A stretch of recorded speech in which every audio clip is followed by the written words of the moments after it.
잠시 스쳐간 봄, 늦은 봄 어느 저녁이었다. 해는 지평선 아래로 천천히 가라앉으며 호수의 황금빛 물결을 남겼고 그 물결 위로 나뭇잎 그림자가 바람에 흔들리며 일렁였다. 이기세, 쉰을 갓 넘긴 중년의 사내는 주말을 맞아 고향 호수공원을 산책하듯 걷고 있었다. 늘 그렇듯 무심히 하루를 정리하던 찰나 근처 카페에 놓인 고향신문 한 귀퉁이에서 그의 눈을 잡아끄는 문장을 발견했다. 작고 소박한 기사 한 줄. 그러나 그 문장은 마치 긴 잠에서 그를 깨우는 첫 숨결처럼 가슴 깊은 곳을 흔들었다. 시인 이정윤, 고양시 호수공원에 자신만의 서정적 공간을 열다. 그는 신문을 넘기려던 손을 멈췄다. 그의 심장을 두드렸다. 시인? 기세는 문득 오래전에 자신을 떠올렸다. 그 역시 언젠가는 시인이 되리라 믿었던 시절이 있었다. 낡은 노트에 삶의 조각들을 눌러 담던 소년. 새벽의 냄새를 시로 옮기던 청년. 그러나 시보다 현실이 더 단단했고 식구보다 계산서가 먼저였다. 그렇게 그는 시를 덮고 사랑을 덮고 묵묵히 살아냈다. 세월은 강처럼 흘러 어느새 기억은 마치 안개처럼 흐릿해졌다. 그럼에도 불구하고 오늘 저녁 단 한 줄의 문장이 마음에 불을 지폈다. 마치 오래 잠들어 있던 한 권의 시집이 다시 펼쳐지는 듯한 느낌이었다. 그는 잠시 서 있었다. 바람은 여전히 가볍게 불고 있었고 저녁 노을은 그의 지난 시간을 위로하듯 붉게 퍼지고 있었다. 기세는 문득 생각했다. 시를 포기한 게 아니라 잠시 두고 온 것일지도 몰라. 그리고 그 문장 속 이름 이정윤, 혹시 그 이름 너머에 자신처럼 시를 잃어버렸다가 다시 찾는 이가 있다면 자신도 다시 시로 돌아갈 수 있지 않을까? 아침에 읽었던 고향신문의 마지막 페이지 제목이 다시 떠올랐다. 대한민국 유명신 이정윤, 고양시 호수공원 근처의 정윤서점 개업. 정윤서점? 이름만으로도 어디선가 맑고 가슴 끝을 간지리는 느낌이었다. 기세는 신문에 실린 그 이름을 생각하는 순간 오래전 기억의 서랍 하나가 열리는 것을 느꼈다. 김정윤, 초등학교 시절 소리 없이 웃던 단짝 친구. 나무 그늘 아래서 책을 함께 돌려 읽던 그 시절의 유일한 증인이었다. 너무 오래되어 책이 바랜 이름이었지만 그 울림은 여전히 선명했다. 우연이라고 하기에는 너무 묘한 울림이었다. 마치 잊고 있던 꿈이 다시 속삭이는 것 같았다. 이기세는 자신이 가장 편안한 시간에 정윤서점을 찾아가기로 마음먹었다. 내가 자주 가는 호수공원 인근에 있으니 얼마나 좋은가. 그렇게 어느 햇살 좋은 휴일 오후 그는 호수공원 옆에 자리한 정윤서점의 문 앞에 섰다. 문을 열고 들어서자 따뜻한 나무 향기와 낡은 종이 냄새가 그를 부드럽게 감쌌다. 책장 사이사이로 햇살이 고요히 스며들고 있었다. 그 위로 쇼팽의 피아노 선율이 잔잔히 흐르고 있었다. 세상과 잠시 동떨어진 작은 우주 같았다. 그리고 그 한가운데에 긴 머리에 진한 와인색 립스틱을 바른 여인이 조용히 책을 정리하고 있었다. 그녀의 움직임은 시처럼 느릿했다. 그녀가 바로 시인이자 서점 주인 이정윤이었다. 이기세는 그 순간 깨달았다. 그녀는 자신과 전혀 다른 세계에서 온 사람이라는 것을. 마치 먼 별에서 온 듯한 기척. 현실의 먼지에 찌든 자신과는 너무도 다른 결을 가진 사람이었다. 그러나 그 낯설미 이상하게도 따뜻했고 그 다름이 오래 잠들어 있던 감각 하나를 톡 하고 깨웠다. 정윤서점은 단순한 책방이 아니었다. 그곳은 시간의 틈새, 잊힌 꿈이 다시 숨쉬는 곳이었다. 어서 오세요. 안녕합니다.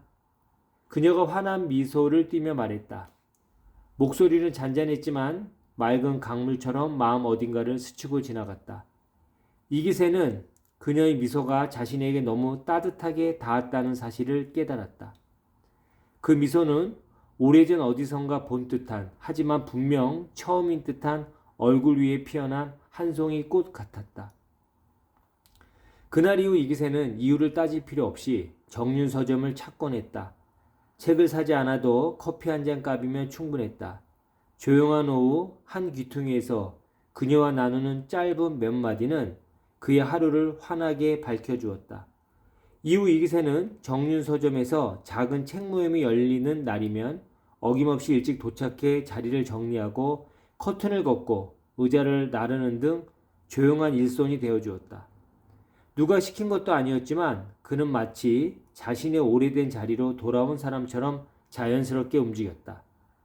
책방의 작은 조명 아래 사람들의 웃음과 책의 문장들이 어우러지는 시간. 그곳에서 이기세는 잊고 있던 어떤 온기를 다시 배우고 있었다. 계절은 조금씩 흐르고 있었고 마음속에도 어느새 새로운 계절이 피어나고 있었다. 그의 삶은 여전히 조용했지만 그 조용함 속에 따뜻한 숨결이 하나 더해지고 있었다. 그러던 어느 날 늦은 오후에 햇살이 창가에 나른하게 들이운 시간, 기세의 휴대전화가 조용히 울렸다. 화면에는 시인 이정윤이라는 이름이 떠 있었다. 예상치 못한 전화였다. 그의 가슴 어딘가에 살짝 물결이 인듯 작은 떨림이 번졌다. 안녕하세요, 이기세 선생님. 혹시 이번 주말에 시간 괜찮으세요? 정린의 목소리는 늘 그랬듯 조용하고 예의 바르면서도 어딘가 숨겨진 설렘이 묻어 있었다. 정린은 다소 머쓱한 듯 웃으며 말을 이었다. 미국인 친구가 자신을 보러 미국에서 오는데 차로 좀 안내해 줄 수 없냐는 거였다. 정윤은 조심스럽고도 따뜻한 말투로 수고에 대한 감사의 뜻으로 나중에 꼭 식사 한 끼 대접하겠다고 말했다.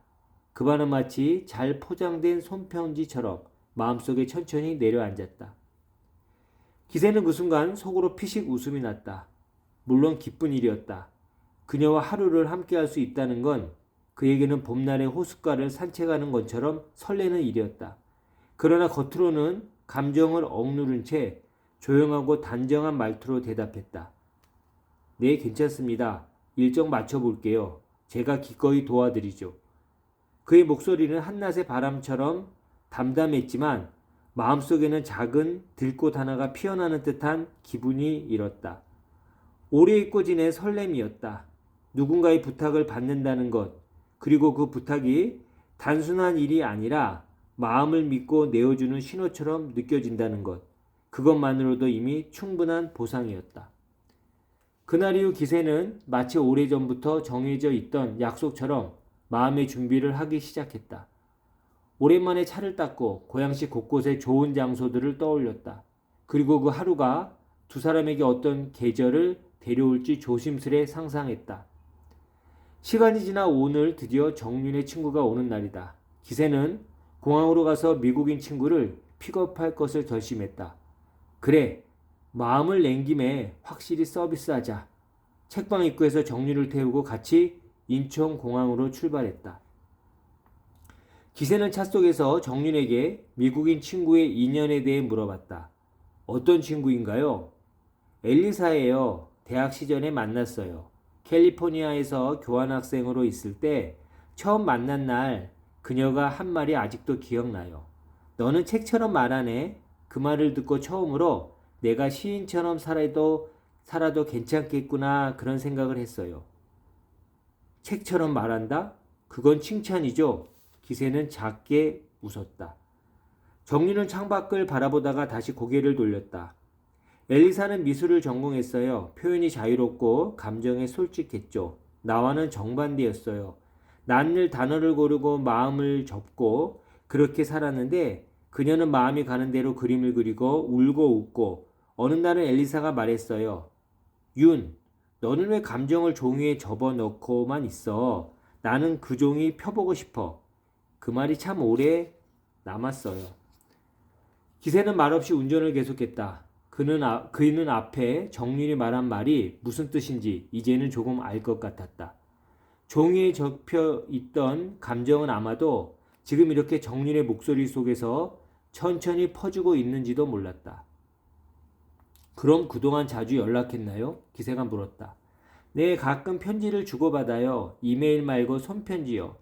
요즘 세상에 그런 거 귀찮다고는 하지만 저는 아직 잉크 냄새가 좋아요. 나의 보물 중 하나는 엘리사가 보내온 편지예요. 많이 웃기죠? 정일이 쑥스럽게 웃었다. 그러자 기세는 손글씨엔 마음의 속도가 담기니까요.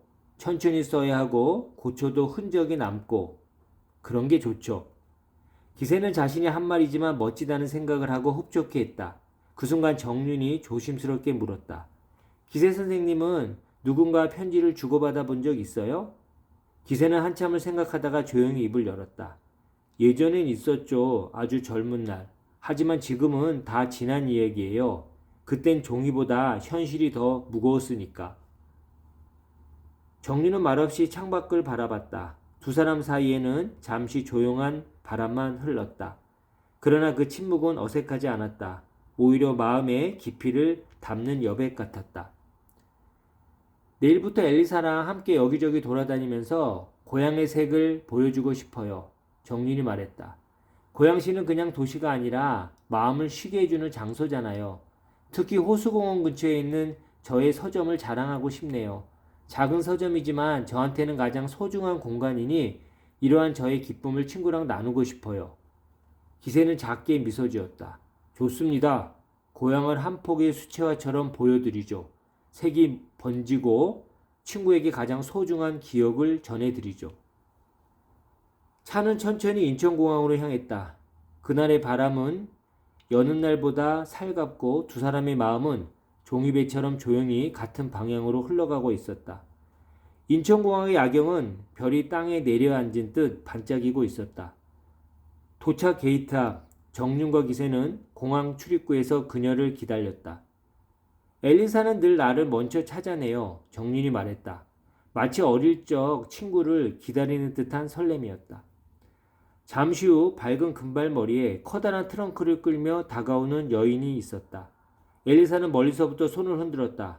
두 여인의 포옹은 따뜻한 햇살처럼 빛났다. 이기세는 잠시 그 장면을 지켜보다가 다가가 인사를 건넸다. 차는 다시 고양시를 향해 달렸다.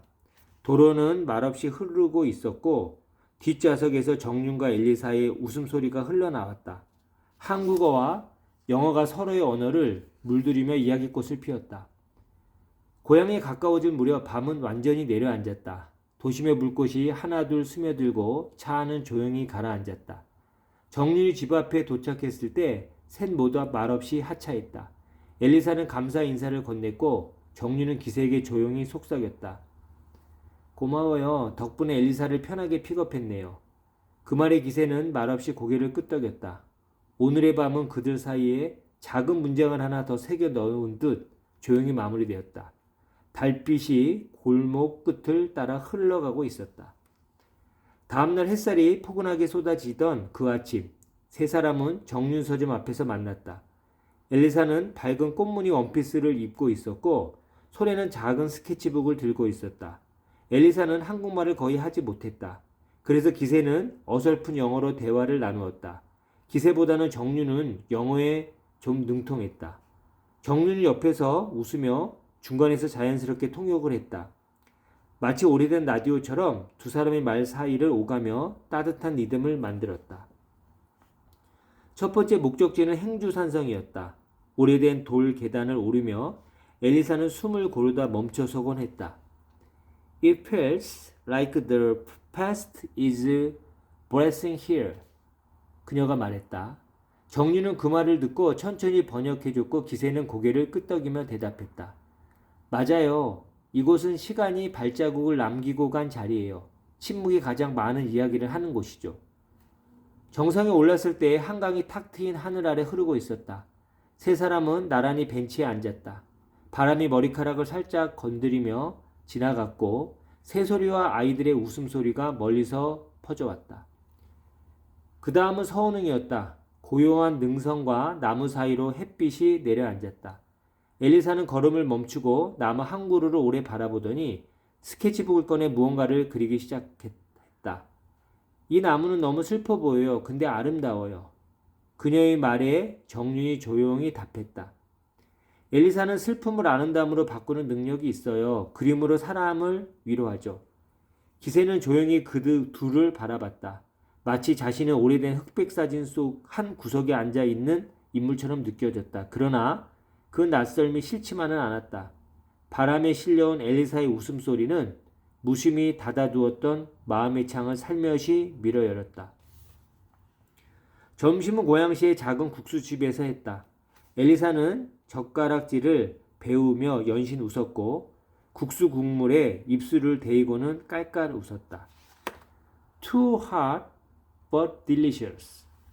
그녀가 외쳤고 정윤은 아이처럼 웃으며 물컵을 건넸다. 기세도 따라 웃었다. 오랜만에 입꼬리가 저절로 올라가는 하루였다. 마지막으로 들른 곳은 호수공원이었다. 저녁 무렵 붉은 해가 물 위로 천천히 내려앉고 있었다. 세 사람은 물가를 따라 천천히 걸었다. 엘리사는 물결에 비친 석양을 가리키며 속삭였다. Look, the sky is writing a poem on the lake. 정윤은 그것을 그대로 번역했고 기세는 말없이 고개를 끄덕였다. 어느 순간 말보다 침묵이 더 많은 것을 말하는 듯했다. 그날 저녁 세 사람은 정윤 서점으로 돌아와 조용히 커피를 나눠 마셨다. 엘리사는 스케치북을 펼쳐 하루 동안 그린 장면들을 보여주었다.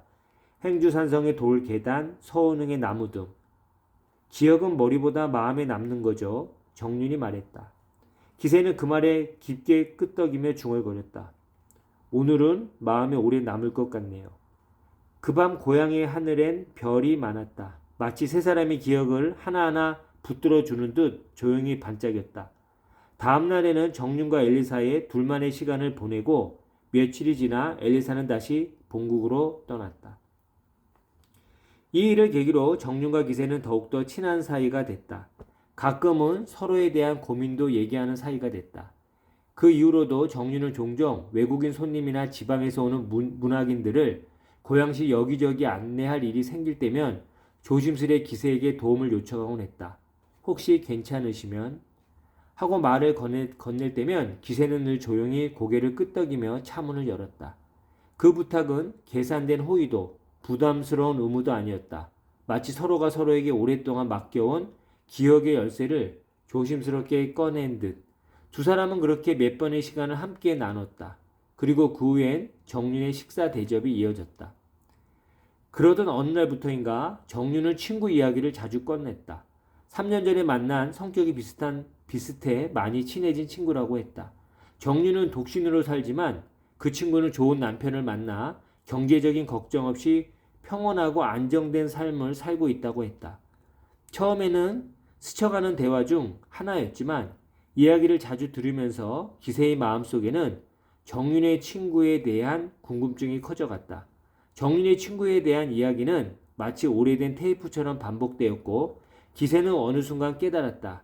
그 말들 사이에 은근히 섞인 부러움이라는 작은 돌멩이가 정윤의 목소리를 무겁게 만들고 있다는 것을. 기세는 정윤이 친구 이야기를 할 때마다 이런 생각을 했다.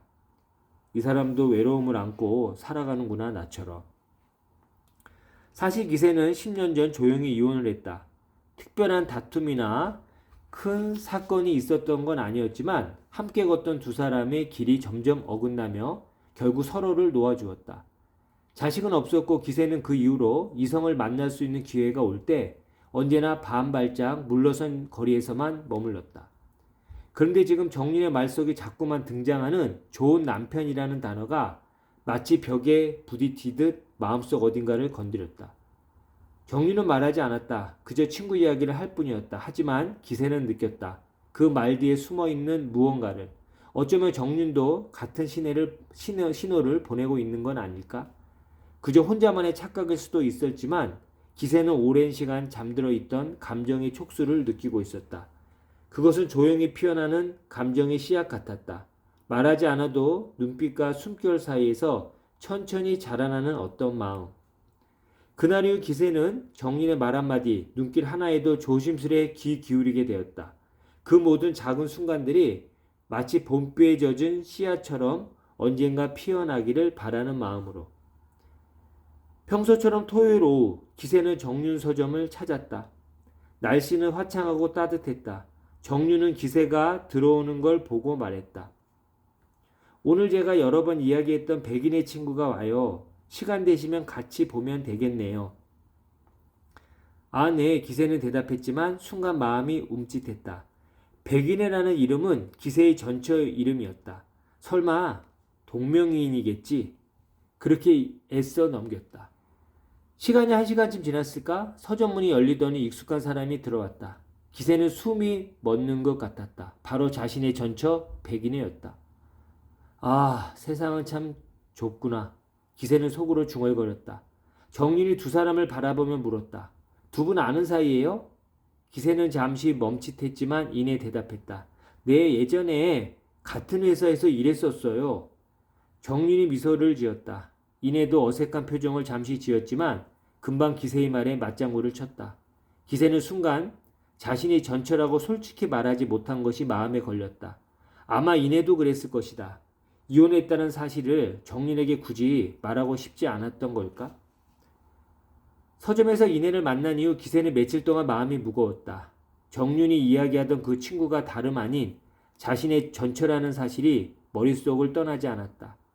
정윤과 좋은 관계를 유지하고 있었는데 혹시라도 이내가 솔직하게 이야기를 꺼낸다면 어떻게 될까?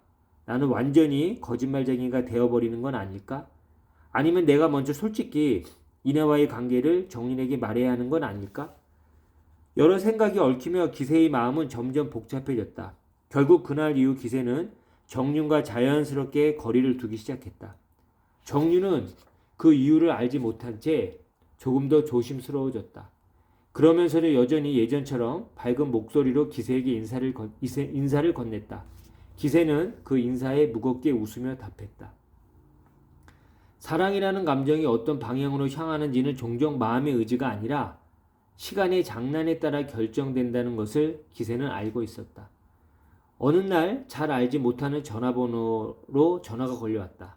평소 같으면 받지 않았을 테지만 그날은 왠지 받아야 할 것 같은 기분이 들었다. 수화기 너머로 들린 목소리는 익숙했다. 바로 이내였다. 우리 언제 카페에서 차 한잔 어때? 짧은 연락이었다. 이틀 뒤 기세는 고양시 근처의 한 카페에서 이내를 만났다. 이내는 조금 떨리는 듯한 목소리로 말했다. 그날 거짓말이라도 고마웠어. 사실 나 너무 조바심 났거든. 나이 들어서 좋은 친구 만나기 쉽지 않잖아. 정윤이란 좋은 친구가 됐는데 당신이 우리 관계를 정윤에게 말하면 어쩌나 걱정했지. 다행히 능숙하게 넘어갔지만 그래도 거짓말한 게 마음에 걸려. 혹시라도 당신이 정윤에게 말하면 어쩌냐 싶고. 잠시 말을 멈추더니 이내는 고개를 들고 말했다. 혹시 미안하지만 정윤 만나는 걸 그만둘 수 있을까? 너무 내가 이기적인가? 기세는 그 순간 왜 자신이 이내와 헤어졌는지 깨달았다. 이내는 언제나 자신의 입장만 생각했고 말을 너무 직설적으로 내뱉었다. 그리고 자신은 그 말을 묵묵히 들어주기만 했다. 결국 상처를 받고 떠나야만 했던 그때가 떠올랐다. 이번에도 역시 기세는 이내의 말을 들으며 속으로 중얼거렸다. 나는 왜 이럴까? 또 이내의 말을 듣고 있는 나 자신이 한심하다. 남자답지 못하고 나약하고. 하지만 결국 기세는 또다시 이내의 말에 고개를 끄덕이는 자신을 느꼈다. 마치 운명처럼. 며칠 뒤 기세는 서점 앞에서 정윤을 만났다. 따뜻한 봄 햇살 속에서 그들은 잠시 나란히 걸었다. 기세는 망설이다가 조심스레 말했다. 정윤 씨 고마웠어요. 당신 덕분에 내가 어떤 사람인지 내 마음이 어디를 향하고 있었는지 알게 됐어요. 정윤은 조금 놀란 듯 미소를 지었다. 뭔가 마지막 인사 같은 말이네요. 기세는 웃으며 말했다. 정윤 씨는 내게 봄 같은 사람이었어요. 잠시 왔다가 마음을 깨우고 가는. 나는 이제 그 봄을 지나 다시 나의 계절로 돌아가야 할 것 같아요. 정윤은 조용히 고개를 끄덕였다. 그리고 작게 웃으며 말했다. 봄은 언젠가 또 돌아오잖아요. 그 말 속에는 슬픔도 미련도 없었다. 그저 바람처럼 부드러운 이별의 인사였다. 그렇게 그들의 이야기도 계절처럼 지나갔다. 기세는 다시 평소의 마음을 되찾았다. 완전한 사랑도 완전한 이해도 아니었다. 다만 자신이 내린 결정을 계속해서 합리화하며 다짐할 뿐이었다. 내가 그렇지. 내 주제에 무슨 정윤과의 만남이야. 생긴 대로 살아야지. 그렇게 1년간의 기세의 로맨스는 끝이 났다. 예, 이 글은 내 마음의 숲 2025년 가을호에 실린 단편소설가 구자연의 작품이었습니다. 저의 작품이죠. 예, 지금까지 들어주셔서 진심으로 감사드립니다. 좋은 밤 되십시오.